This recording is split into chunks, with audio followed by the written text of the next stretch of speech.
Hi everyone, my name is Tanya and welcome to the blog hop celebrating the release of a new stamp set from the Paint a Flower series called Paeonia Japonica. Now, peonies are one of my favorite flowers and I love growing them in my garden as well. And alongside the Paeonia Japonica stamp set, we also have the new Autumn Festival watercolor brush markers released as well. And we've also got a release of the re-inkers for these markers as well in this month. And I'm going to be showing you an art journal page that I made using the stamp set and the brush markers. Now, if you watched my Altenew videos, you would know that I am a really big fan of the watercolor brush markers. They are a very forgiving medium and they're highly pigmented and they have a ton of different uses as well. You don't have to use them as just brush markers because they are highly pigmented. You can add them to other mediums as well to colorize them. I'll be sharing a video on different ways to use them on here soon. So as you saw that I just went through all of my markers, and whenever I get a new product, I always make a swatch with them. And that helps me learn what the colors do and how they behave with each other as well. So whenever you get a new product, I would always suggest swatch them.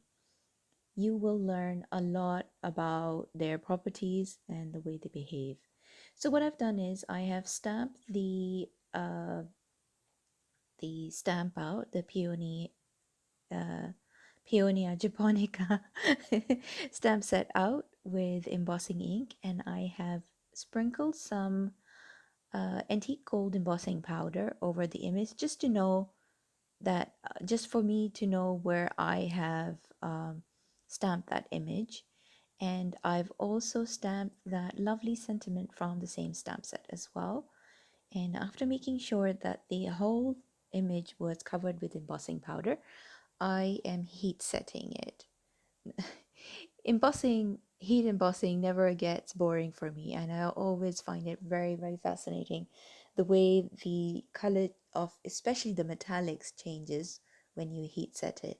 And you can see a little bit of that color change when it goes shiny when you melt it. So as soon as it goes shiny and melts, you just move to a new spot.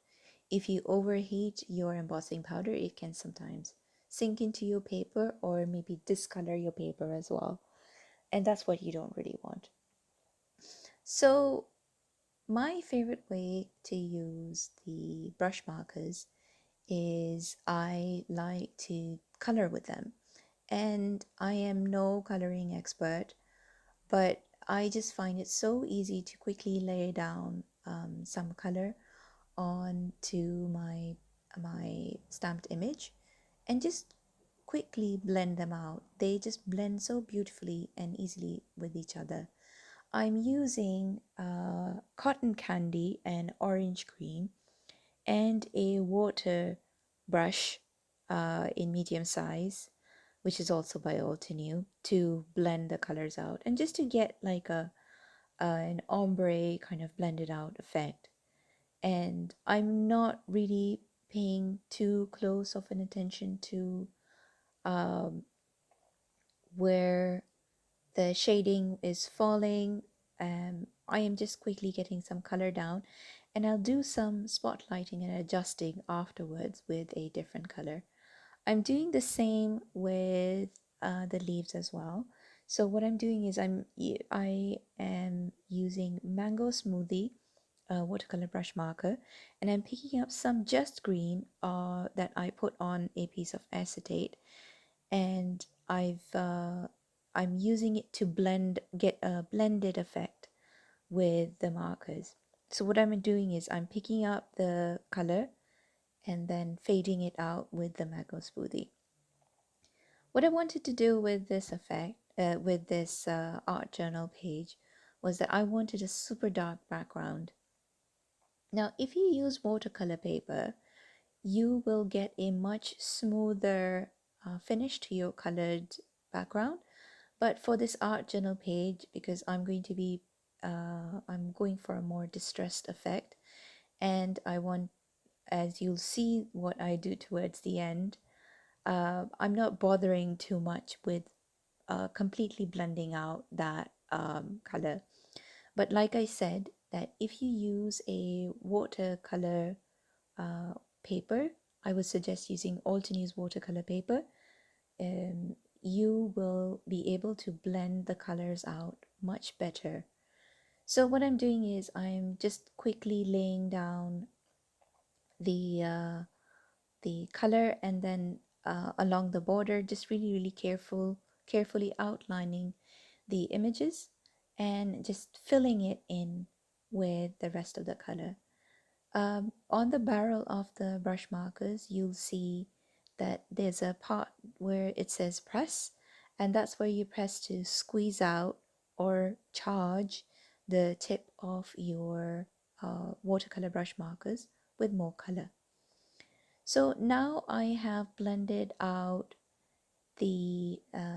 I've colored out the entire background of my art journal page, and I'm going back in with Mango Smoothie, and I'm filling in any spots that I've missed so that there's no white spaces left at all. Now I wanted to do some splatters because these watercolor brush markers, they react really well with they reactivate with when you apply water on top. So I uh, made some splatters with water, and after leaving them there for a couple of seconds, I lifted them up with a kitchen towel just to get that splattered kind of effect. And then what I'm going to do is I wanted to add some more splatters, so I'm using some acrylic ink and a small fan brush that I have specifically for splatters, and adding some white specks along the background. And I've covered the flowers just a tiny bit with some scrap piece of paper so that I don't get any on my flowers. And here is a closer look at the finished art journal page. I'm going to add it to my scrapbook album that I use to collect my art journal page.